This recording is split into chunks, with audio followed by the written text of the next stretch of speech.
Hello, welcome to another edition of the OSU Sports Extra podcast. I'm Patrick Prince, joined with Kelly Hines to talk a little OSU football. Kelly, you wrote a fantastic story today. Hopefully a lot of people have read it. I know I have. It was great. Why don't you share a little bit about it?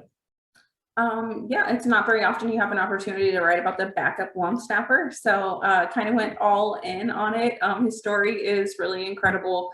He was in a wheelchair for a while as a child, was diagnosed with a very rare disease. And the story is kind of about how his parents navigated him through that and kind of set him up for success. And then how he got into football and stuck with it and wound up walking on at OSU. So one of my favorite stories I've done recently, probably my favorite one since I've been back on the OSU beat. And I was very appreciative of OSU allowing me to talk to him. You know, it's probably not a super common interview request because he's not as well known, but he was really eager to tell his story. And I was very happy to facilitate that. Yeah, I absolutely love the quote from the mom, don't let your story go to waste. Yeah, and I think that's what made Zeke more willing to talk about it. You know, that was something that was really difficult for him to go through at a young age, and certainly for his parents and his family. So the fact that his mom had kind of put that in his mind already to kind of embrace his platform that he has as a college football player, I definitely felt like that made him more comfortable to share that with a complete stranger. And you know, his mom was also really great to talk to, and part of that was because they knew that could encourage other people who have the same disease or different disease or just, going through some difficult times. I really was impressed with how Zeke talked about that and how he's kind of carried it with him through his journey. Yeah, it's one of the better stories you'll read throughout the whole football season, I suspect, whether you're an OSU fan or not. Really inspirational. What kind of response have you gotten? The thing about I have a kitten. The thing about being a beat writer that is, there it is. There's the cat. It's probably my favorite thing, having a chance to tell stories like that maybe wouldn't have been told otherwise.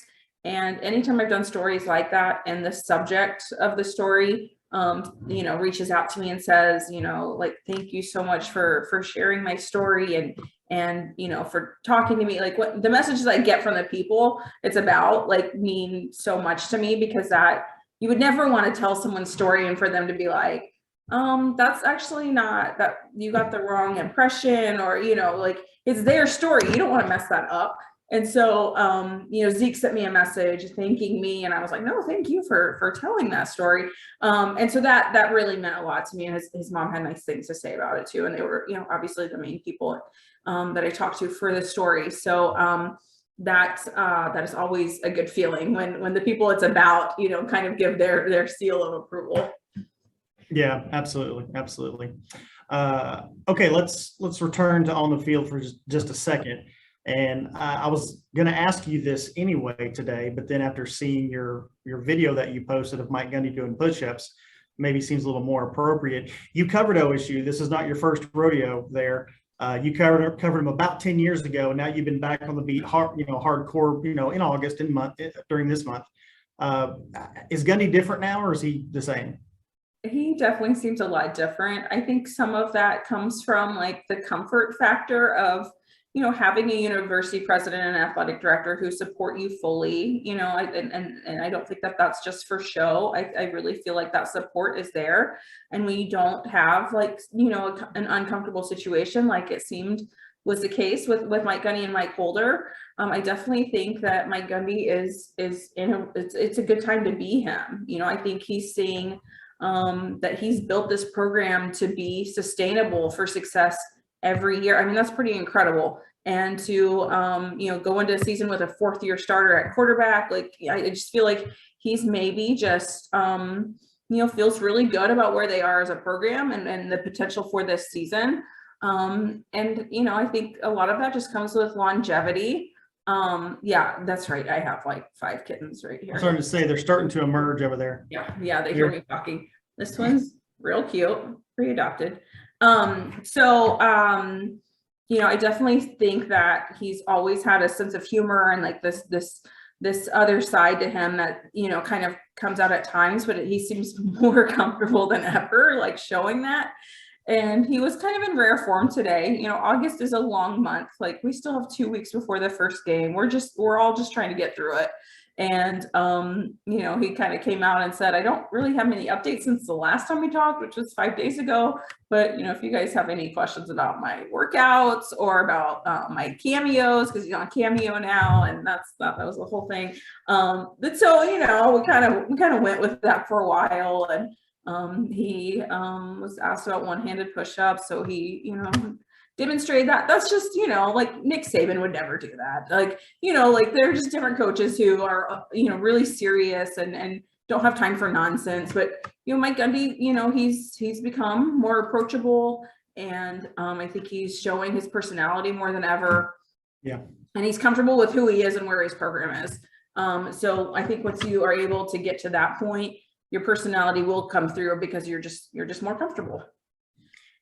Can we just talk about how impressive that he did one arm push-up, but he did like more than that? Like let's just start there. I know the guy's in shape. He probably works out quite a bit, but one arm push-up is no joke. Yeah. He looked like he could have done quite a few of them. He said he is trying to keep up with his youngest son, and his son will probably bypass him in the next few years, but he was talking about bench pressing, and like he obviously works really hard to stay in shape, and I think that's great for him. But it was pretty impressive when he got down on the ground and did that, because I don't know that anybody else who was there could have done that. Fair point. Yeah, maybe this is something we can delve deeper into another time, but OSU's in this very interesting position right now with OU leaving the conference whenever that may exactly happen, and OSU's, like you said, the program is in very strong shape, and who knows who might further, who knows what's going to happen in conference realignment. But I just feel like it's an interesting time to be Oklahoma State, and great timing that the program is in a very healthy place. Yeah, and I think that's what's like probably the most important with the timing of this round of conference realignment is, regardless of what happens with OSU, whether OSU goes to another league, OSU stays in the Big 12, like OSU is in a really good position, not just with football, which obviously drives a lot of this, but with like pretty much all of its sports. I think that was probably one of the most impressive things about coming back to the beat is when you look at the success of the different sports, and especially when it comes to postseason play and all of those things. Like I feel like the athletic department as a whole is in a really good spot, and the support from the university is there, not just for football, but for other sports. And that's going to be a really good thing with conference realignment. Honestly, if OSU stays in the Big 12 with the other current Big 12 schools after OU and Texas leave, with the new ones coming in, I feel like OSU has a really good chance to set itself apart, and be considered, possibly the best in the league. And so even though it's unfortunate to see, OU and OSU not in the same conference, to see Texas in a different conference, I feel like there are benefits to that. Just being in a different conference with Oklahoma, then maybe you don't have people, overshadowing you to some extent. So I feel like there's a really good opportunity for OSU to really continue to establish itself as a contender in most sports in the conference and even nationally. But I feel like the situation is going to be good if things can just continue to stay at that same level or get better. So I was reading your story recently on the, bless you. One more? You good? Okay. I'm good. I think I may be allergic to this kitten. Well, it's a cute kitten. How can you be allergic to that guy? And no, I'm not going to take him. Let's talk about wide receivers for a second. You wrote recently about how they're not quite as young as they were last year, and it got me thinking. Any chance we're going to see the Presleys on the field at the same time? I think that there's this year. We will. Yeah. I think there's a chance for that. Mike Gundy said today that he doesn't like to comment on true freshmen because it's still so early, and especially if they didn't go through the spring, that's challenging. That's a big adjustment. He might not be willing to say it, but I've heard from other people that they call him Little BP. That Braylon Presley has been really impressive, and he's very fast. And I think that, I love the rule change that allows for players to appear in up to 4 games without using their red shirt. I think that's been so good for college football, because you not only does it help with their development and the transition and everything, but you really kind of get to see what you might have for the next season if you're able to play a guy in four up to 4 games without having him lose that red shirt. I think that Braylon, is a candidate to play in his first season anyway, but if they don't need him to, then he can have that whole year back, and to see him in 4 games, I think that there's a chance for that.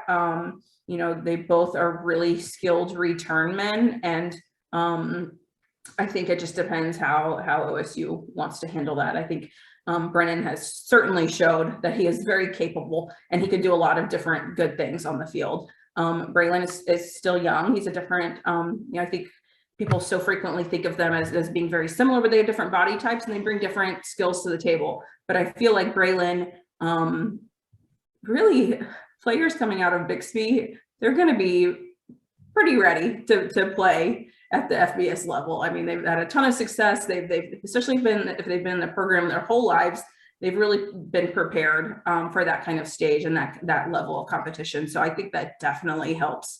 But I feel like Braylon absolutely will have a chance to play. I feel like he has that talent, and I think obviously it helps having your brother there to not show you the ropes, but just to Brennan said that he's there for his brother when his brother needs to, when he needs help with something. Like, he doesn't just always say do this, but he's like, okay, what you should have done was this. He's just he's very helpful, and really the right personality to kind of guide Braylon when he needs it. Well, so you wrote about this, the defense recently. They're losing 7 starters, new coordinator and Derek Mason. But as you wrote, a lot of potential there. How do you see the defense shaking out?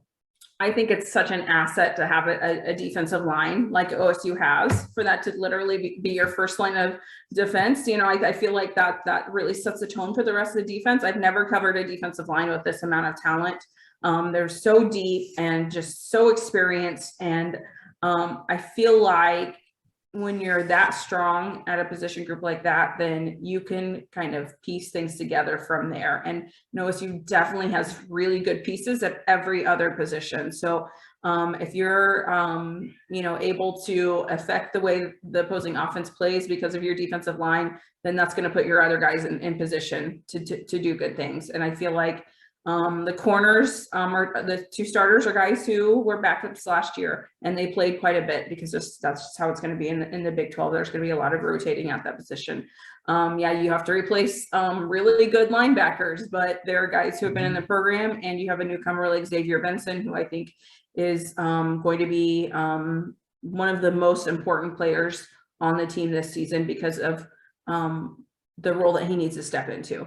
You have really great options at safety, and Jason Taylor and Kendall Daniels being among those. But I really feel like it's just a matter of how it all comes together. Obviously, you have a first-year defensive coordinator, but I know he worked very hard to keep a lot of the schemes the same, keep the language the same, and not just come in and say, okay, throw out everything you guys did when you were really successful under someone else. Let's just start over, because obviously they were successful and they have, key players back. So I just feel like that was handled really well by Derek Mason. And the fact that he is like a roaming defensive coordinator and he's not tied to one position group, I think all of that was just really smart how they did it. So I feel like You still have to see how things come together. You're going to need some guys to rise to the occasion, but everything is set up for that to happen. Well, I was going to ask you that, so their defense won't, I mean, just to the casual football fan / observer, like scheme wise, it sounds like it's not going to be drastically different. I don't think it's going to be noticeably different. We don't really get to see practice to kind of have a good feel for things, and I didn't cover the team before to have like a really in-depth knowledge of what it looked like, but just based on what everyone has said, it's not going to look different. They didn't want to change things up. They weren't going to go to a different scheme, especially with things relying on the defensive line so heavily. I feel like that obviously is going to continue. You might change your schemes if you have a big turnover in personnel, and there obviously are different. Malcolm, not having Malcolm Rodriguez, that's someone you can't really replace, but you don't have to replace him in 1 year. You have some options, you have talent across the board. That is a once in a generation type player, and you can't just expect someone to come in and do those same things. But there are guys who learned under Malcolm and they know the system, and they may not be as disruptive as a player, but they're going to be playing the same schemes, and I think that there's going to be a chance for them to do some really good things. So I'm glad you mentioned Kendall Daniels, former area standout, obviously originally committed to A&M. Why don't you say a little more about him? Yeah, we actually talked to him today. Oh, good. That was the first time I talked to him. I was really impressed with him. Someone else asked him a question about being patient and kind of waiting for that time to come, and he said that was really difficult, and I'm sure it was. He was such a good player in high school, and coming in and having to wait your turn. I know that can't be easy, but he said if he could tell himself a year ago, something that's what it would be, is just to be patient, enjoy this part of the journey. Cause I think that's really difficult for players. It's like, you expect to make an impact early in your career, and you're really highly regarded, but there are guys in front of you and you're just itching to get out there and have more playing time so you can get better. And that's part of the journey though, is experiencing, you can't really enjoy that when you get to the top unless you've experienced not being there. And I really felt like he just in the past few months has really embraced where he is, and that's he's going to be in a key role, and people are saying really good things about him, and the expectations are high for him. And I feel like he has the ability to live up to that.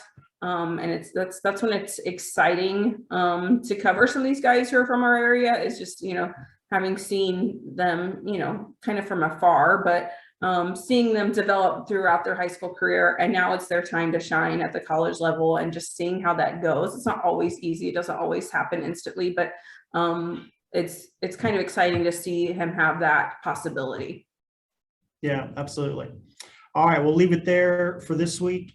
Kelly and I will be coming at you once a week, at least for the duration of football season. We've been a little all over the place with our schedule, but football season is here, so we're going to get on a routine. We'll be joining you once a week. So, Kelly, always great to talk. Thanks for the knowledge. No problem. There'll probably be different cats next week. Oh, well, there has to be different cats. These need to be adopted. Just reach out to me. Just need to find these guys homes. All right. Talk to you next week. Thanks. Okay. All right.